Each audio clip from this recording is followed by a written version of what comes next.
Yeah, I just want to start with first congratulating Montana on a great season. Those guys played tough today, and we were able to come up on the winning side of it. Couldn't be more proud of these guys and the whole team. It takes a full team to get this job done, and especially with as much hype that surrounded this football program. We never paid much attention to it. We stayed consistent. We worked extremely hard week in and week out, and this is a result. 146 points scored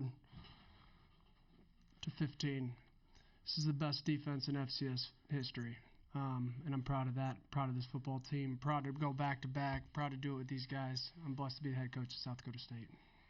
Okay, we will open it up for questions. Once again, name and affiliation. We'll start here in the room, and then for those that are joining us via Zoom, just raise your hand and we will get to you. We'll start right here, left side, second row.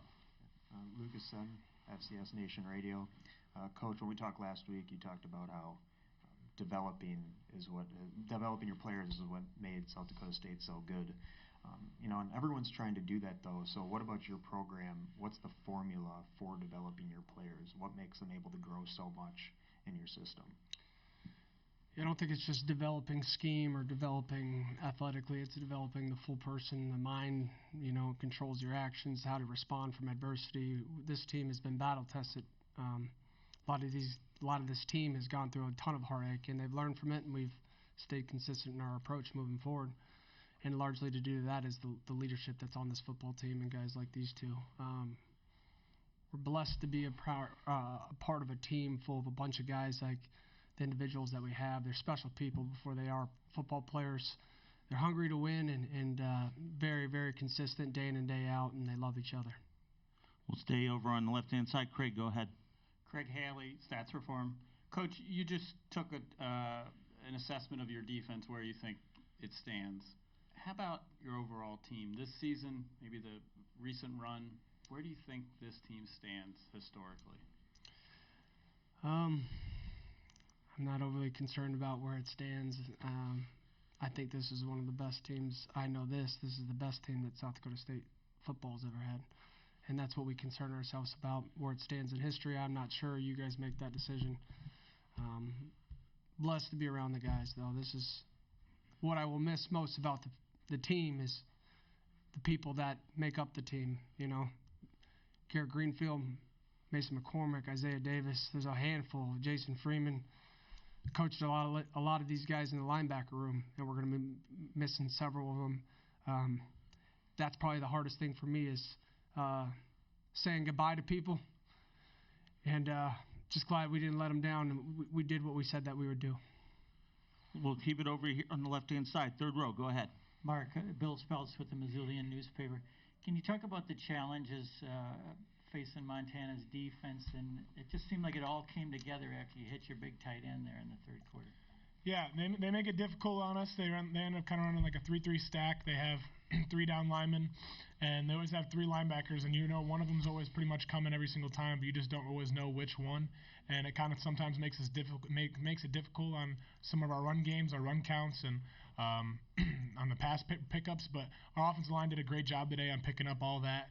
And they were trying to mix some things up in the secondary that we kind of struggled with a little bit in the first half, but in the third quarter, we really started to open things up and really started to get things going offensively.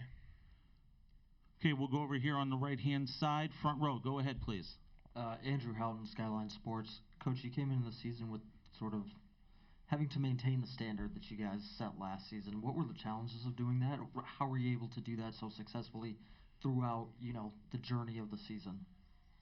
I think it's the leadership on this football team, the guys buying into the message of not listening to a bunch of hype. We really and then I got to give a huge shout out to Chris Kroc. He's our mental strength coach. He does a great job of resetting the guys every week and keeping them focused. And this team is really close. And when you're close and you're connected and you want the same thing, it's I don't want to say easy because none of this is easy, but it makes it easier to have success when people love being around one another. And that's what this program is. We enjoy our time together. We enjoy the work that goes into it, and it came together this season, week in and week out. It wasn't always easy, but we stayed consistent in our approach, and blessed to be around this team. Right-hand side, front row, please. Matt Zimmer, Sioux Falls Live. Adam, Mark, both of you, I'd like to know just How does winning a second one compare to winning a first one? Is it better, the same? What are the emotions like? Yeah, I mean, it's pretty awesome. Looking out there, sea of blue, everybody on the field. That first one's going to be really special, just being the first one. But, man, the emotions are great for both of them, just knowing you work so hard and you accomplish what you set out to do. Yeah, and I would say that first one was just so much, like, really, really sweet just because it was that first one. And we got to see the other team do it 3 years ago and be up on that stage where we weren't. So I think that's part of the thing that makes this whole thing so much sweeter, and all the guys that have put in so much work. I mean, as Coach was saying earlier, we got so many 6 years guys that have gave so much to this program, and to do it for them is probably the sweetest part of it. Left-hand side. Mark, to hear your name on that list with Jensen and Wentz, and what is your initial reaction to that, and seeing what they've gone on to achieve in the game? What do you think your ceiling is? I didn't know that. I was told that walking over here. It's a huge honor, just kind of being in the relationships with them, and I don't know. The ceiling is as high as we want it to be, as a team too, and we gotta just keep working, and the ceiling's the sky, really. Keep it going. Okay, we'll go on the right-hand side. Front row, please. Jimmy, last year after you won it, it wasn't the day after, it was a couple months after, I think. You said, I woke up the next morning after we won a national championship, and I didn't feel anything. You're not going to tell us that again, are you? It's who I am by nature, man. I'm going to enjoy this one tonight. My mind races to the next one is pretty fast, though. Does it feel different that you're the head coach this time? I don't think so. I've wanted this for a long time, as a player, as an assistant, as a head coach, and I'm just blessed to be in this position with this football team. More than anything else, that's what I care about. I know it's somewhat sick, but this is who I am. I will reset really quick and be trying again. So football is what I know. It's what I think about. It's what I eat, sleep, and live for, honestly. And it's doing it with these guys that's what matters to me, is that the next class walks out with their head high on that stage. So I'm not guaranteeing anything. I'm just proud of this football team. We're going to celebrate this and enjoy this tonight, and enjoy it with my family, enjoy it with these guys, and move forward tomorrow. Left side, front row. Go ahead, Gene. Mark, Gene Clemens, FCS Nation Radio, The Athletic. You guys seem to have something working with that slot screen. I mean, the slot fade. You went to it a few times. You caught it for a big gain that was called back, which they said he dropped the ball. Then you came back and hit the same play again. Was that just something you were just like, yo, I'm gonna hit you on this. Don't even worry about it. We've got it. Yeah, and he came back to the huddle. He thought he caught it. He was hoping he'd get another review on it. But he's done such a great job of just making plays for us all year. Jaden's such a great player for us. And we knew that he was going to be in man coverage one-on-one. And we'll take our guys against any guys in the country. And I knew that he maybe dropped that one on that one, and we were going to have a chance to come back to it. And that's part of what's great about this team, is nobody puts their heads down if they make a bad play or if they have a drop ball. They know that we're going to come back to them, and they're going to have to make a play, and that's exactly what Jaden did. Let's go to Zoom. Colton Nunez and Colton, go ahead. Your microphone is on. Adam, the fourth down stop you had on Montana's first drive, what'd you see there, and how much do you think that set the tone for the rest of the game? Jason did a good job just setting the edge there, and I knew I had the next fit after that, and I've been on too many of the wrong side of those. It was just huge to come up with that in a big-time game. Felt awesome to get a little bit momentum on our side when maybe things weren't going, the way we wanted to when they were driving down the field. So that was big momentum shift for us, I feel like. Okay, let's go over right-hand side, front row, please. Follow up to that, Adam, because he asked the first part of my question, but what allowed you to be so effective stopping the run, particularly in the second half? They got you a little bit in the first half, but very effective in the second half. They had some short fields. They got, down close to the goal line a couple times. You were able to stop them. What allowed you to do that, and what was the feeling of being able to stop them when they got so close? I feel like we just kind of did what we've been doing all season. Our D-line is a special group, and they make everything clear for us at the linebacker position, and we can just play off of them when they make everything so clean. We just continue what we've been doing all playoffs. Like that stat said, we only gave up 15 points in the playoff. We really came into our own. and it's the closest group of guys that I've ever been a part of. Okay, let's go on the left-hand side, third row. Yeah, Jimmy back here, Greg Rockhodge, MTN News. Just wanted to get your thoughts on Hunter Dustman today. Just, he made like a double clutch field goal and I wish it wasn't a double clutch field goal. Right. And then pinned him back inside the 10 a couple times, and then also just your team's ability to keep it away from Junior Bergen today. Yeah, I thought Hunter was great. He did a great job of positioning the ball and keeping him in the corner. And that's what we had worked all week, and it came to fruition.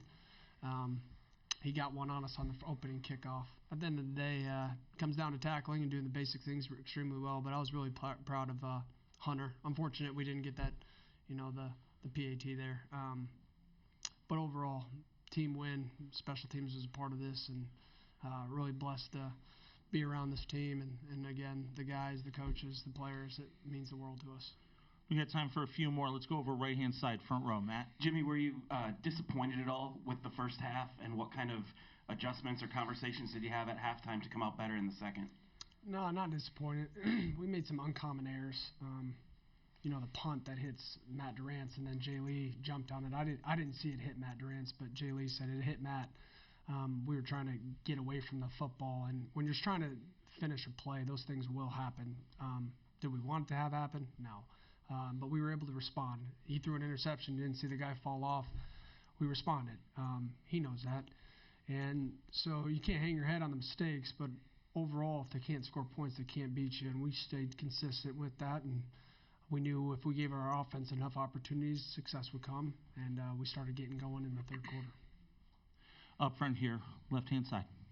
Adam, last year when I talked to you during the player interviews, you were admittedly, it was a rough year. You were feeling a little banged up. You talked about having to take on big bodies all the time. Number two, number one, how are you feeling this year? And what came into your decision to say I'm already going to run it back before you even saw the results of this game? Yeah, it was mostly just based on the injury that I had at the beginning of the year. I just want to have a chance to play a full season and show what I can do. So that's what ultimately came into the decision to come back again. I love this team. I love these guys. And it made it an easy decision, So I'm just excited what the future holds, running it back again next year. And joining us now real quick is Isaiah Stalbird. So if anybody has any questions for him, let's go right side, second row. Andrew Holden, Bergen's Register. Mark, with that interception, what was your mindset after that? And it seemed like you bounced back really well. Just how good did it feel to have a good second half? Yeah, and on that interception, Jaden ended up running a really great route on it, and I kind of just left it short for him. If I put it out there, it might end up being an 80-yard touchdown. So just a little mistake there, but it's all about how you respond in the end of it. So even though we made a mistake there, we came back out, made a couple good plays offensively in the second quarter, but we didn't have a lot of plays after that because of just another turnover. But in this third quarter, we really came out firing. We knew offensively that if we just get to our stuff and play our style of football, that we were going to end up kind of breaking out. So. Okay, let's go to Zoom for Coulter. Go ahead, and your microphone is live. Hey, Coulter, Nuanez Skyline Sports. Isaiah, I just wanted to ask you about the defensive game plan to contain Montana's quarterback. And then it seemed like he was a little banged up, so that might have changed it a little bit. So how do you think you guys got to him today, and just describe the game plan? Yeah, I think we just ran some fronts. We were able to flush them out the pocket and just have big pursuit on us. Big thing for us was just playing our keys, keeping our leverage on dives and whatnot, because, you've seen teams at times that, haven't kept contained them, and they pull their runs around them. So, the first half was a little slow for us. We knew that we didn't play our best ball, and then, like Mark said, we came out the second half. We knew our players were going to hit. It was just a matter of time, and the rest is history, so. All right, we have time for one more question. Left side, second row. Isaiah, I could be wrong, but I think when you just got in here, Coach circled that lopsided stat for you. That's 146 to 15. Yeah. What is your initial reaction to that, and what makes him such a good defensive coach and just your defense so solid? Initial reaction is it's a no-name defense, It's just a test of the work that he puts in and instills in us, and it's on us to maintain that level as a whole defense, whether if you're 1, 2, or 3. And he always pushes us to be our best. And he never stops working, even now as a head coach, trying to understand things, different defenses. You know, he's always asking us, what do you think about this or that? Or even in practice or game, like, hey, watch your steps here, like, expect this. And then, what do you know? Like, next play, it happens. Like, this man's a genius when it comes to defense. And, you know, can't thank him enough for what he's done for this program, the standard he set for the program, offense, defense. Yeah, I want to miss this place. So. I want to make one point. Jesse Bobbitt's the defense coordinator. That staff that came together, they worked extremely hard for this, and so the credit goes to those guys. Those guys work day in and day out to make sure that this thing